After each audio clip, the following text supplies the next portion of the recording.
राधे राधे दोस्तों, मेरे YouTube channel धार्मिक कथा में आपका हार्दिक स्वागत है। मैं आज आपको बुधवार की व्रत कथा सुना रही हूँ, जिसको सुनने से बुद्धदेव अति प्रसन्न होते हैं तथा अपनी कृपा दृष्टि सदैव बनाए रखते हैं। तो ध्यान पूर्वक आपको बुधवार की व्रत कथा सुननी है। तो बोलो बुद्धदेव महाराज की जय।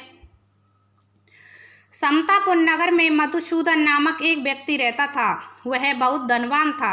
मधुसूदन का विवाह बलरामपुर नगर की सुंदर लड़की संगीता से हुआ था। एक बार मधुसूदन अपनी पत्नी को लेने बुधवार के दिन बलरामपुर गया। मधुसूदन ने पत्नी के माता पिता से संगीता को विदा करने के लिए कहा। माता पिता बोले, बेटा आज बुधवार है, बुधवार को किसी भी शुभ कार्य के लिए यात्रा नहीं करते। लेकिन मधुसूदन नहीं माना। उसने ऐसी शुभ अशुभ की बातों को न मानने की बात कही। दोनों ने बैलगाड़ी से यात्रा प्रारंभ की। 2 कोस की यात्रा के बाद उसकी गाड़ी का एक पहिया टूट गया। वहां से दोनों ने पैदल ही यात्रा शुरू की। रास्ते में संगीता को प्यास लगी। मधुसूदन उसे एक पेड़ के नीचे बैठाकर जल लेने चला गया। थोड़ी देर बाद जब मधुसूदन कहीं से जल लेकर वापस आया तो वह बुरी तरह हैरान हो उठा, क्योंकि उसकी पत्नी के पास उसकी ही शकल सूरत का एक दूसरा व्यक्ति बैठा था। संगीता भी मधुसूदन को देखकर हैरान रह गई। वह दोनों में कोई अंतर नहीं कर पाई। मधुसूदन ने उस व्यक्ति से पूछा, तुम कौन हो और मेरी पत्नी के पास क्यों बैठे हो? मधुसूदन की बात सुनकर उस दूसरे व्यक्ति ने कहा, अरे भाई, यह मेरी पत्नी संगीता है। मैं अपनी पत्नी को ससुराल से विदा करा कर लाया हूँ, लेकिन तुम कौन हो जो मुझसे ऐसा प्रश्न कर रहे हो? मधुसूदन ने कहा, तुम जरूर कोई चोर या ठग हो। यह मेरी पत्नी संगीता है। मैं इसे पेड़ के नीचे बैठाकर जल लेने गया था। इस पर उस व्यक्ति ने कहा, अरे भाई, झूठ तो तुम बोल रहे हो। संगीता को प्यास लगने पर जल लेने तो मैं गया था। मैंने तो जल लाकर अपनी पत्नी को पिला भी दिया। अब तुम चुपचाप यहाँ से चलते बनो, नहीं तो किसी सिपाही को बुलाकर तुम्हें पकड़वा दूंगा। दोनों एक दूसरे से लड़ने लगे। उन्हें लड़ते देख बहुत से लोग वहां एकत्र हो गए। नगर के कुछ सिपाही भी वहां आ गए।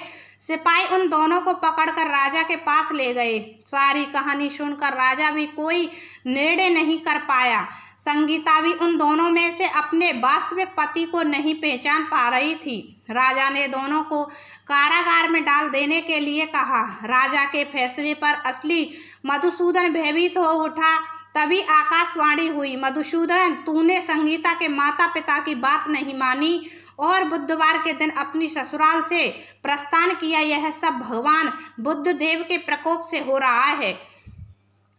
मधुसूदन ने भगवान बुद्धदेव से प्रार्थना की कि हे भगवान बुद्धदेव, मुझे क्षमा कर दीजिए। मुझसे बहुत बड़ी गलती हुई। भविष्य में अब कभी बुधवार के दिन यात्रा नहीं करूंगा और सदैव बुधवार को आपका व्रत किया करूंगा। मधुसूदन की प्रार्थना करने से भगवान बुद्धदेव ने उसे क्षमा कर दिया। तभी दूसरा व्यक्ति राजा के सामने से गायब हो गया। राजा और दूसरे लोग इस चमत्कार को देख हैरान हो गए। भगवान बुद्धदेव की इस अनुकंपा से राजा ने मधुसूदन और उसकी पत्नी को सम्मान पूर्वक विदा किया।